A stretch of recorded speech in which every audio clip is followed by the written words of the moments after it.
Suspended FIFA president Sepp Blatter has suggested there was an agreement in place for Russia to host the 2018 World Cup, before the vote took place. The 79-year-old told Russian news agency Tass of a discussion in 2010 about future World Cups. He added a late swing in voting that gave Qatar the 2022 World Cup undid a similar agreement to hand it to the US.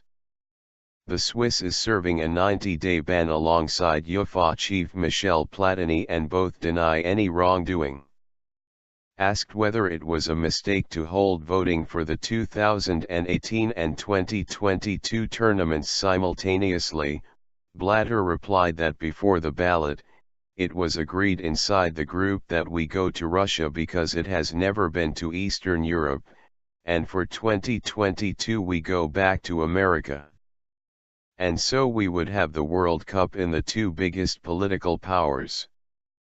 But he added that 4 votes from Europe later switched from the USA to Qatar.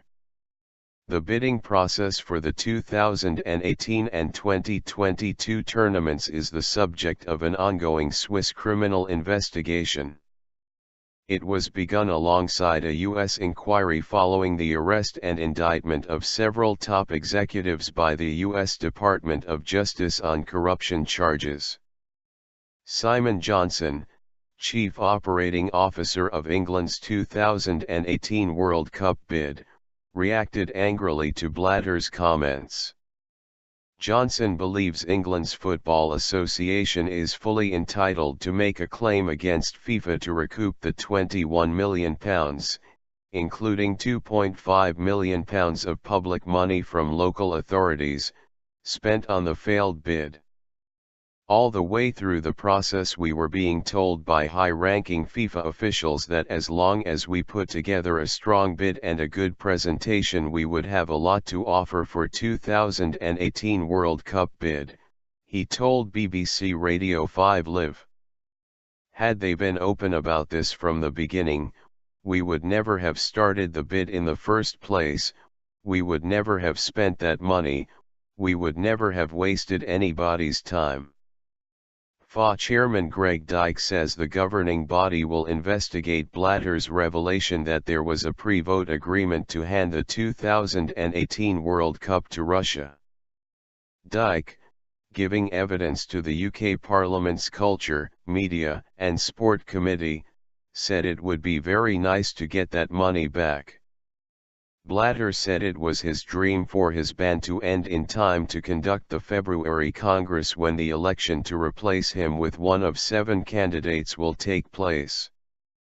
He also admitted he should have stood down after the 2014 World Cup in Brazil but stayed because of concerns that UEFA, European football's governing body, would become too dominant within FIFA. The other confederations were afraid that UEFA would take over everything because they have the money and the players, said Blatter. UEFA has an anti-FIFA virus. UEFA President Platini was the target for most of Blatter's criticism, with the Frenchman accused of being motivated by envy and jealousy. The two are currently suspended while FIFA investigates a £1.35 million payment made to Platini in 2011, which the pair say was for work he did as Blatter's advisor. At the beginning it was only a personal attack, it was Platini against me, said Blatter. He started it, but then it became politics, and when it is in politics, it is not any longer Platini against me.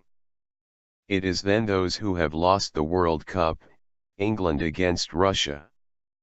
They lost the World Cup and the USA lost the World Cup against Qatar. He added, Platini wanted to be FIFA president but he did not have the courage to go as the president, and now we are in such a situation in football.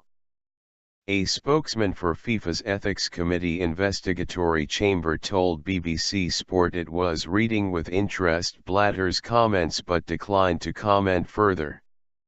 Meanwhile, the former head of Brazilian football, José Maria Marin, 83, has agreed to be extradited from Switzerland to the US to face corruption charges, Swiss authorities say. He was among 7 FIFA officials arrested at a Zurich hotel in May after they were indicted by the US on corruption charges.